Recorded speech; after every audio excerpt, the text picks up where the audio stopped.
250 նոր էլեկտրաավտոբուսների գնումը 18 մետրանոց մեր շարժակազմի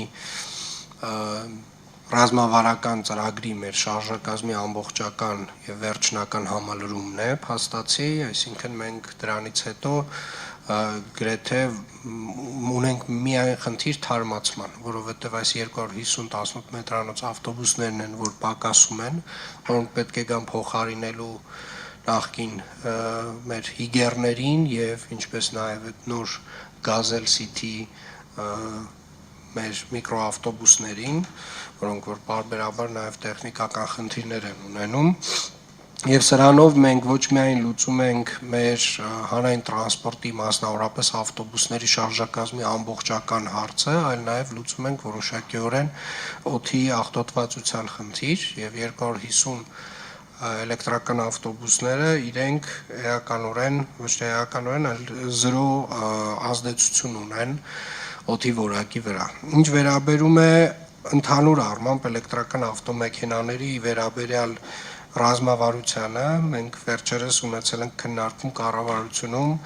վերջերս ասելով դա օգոստոս ամսվա վերջն էր, որտեղ որ որոշումներ ունենք որոշակի, դեռ վերջնականացված չի, բայց ունենք ընդհանուր առմամբ մի տրամաբանություն, որ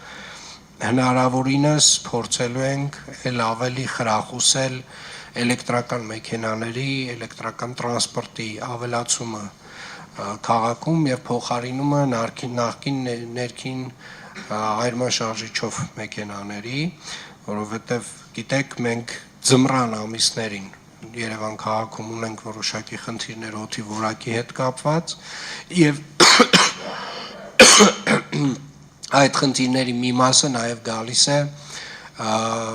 մեր ավտոմեքենաներից, որոնք որ շահագործվում են եւ մասնավորապես ավտոմեքենաներից, որոնք որ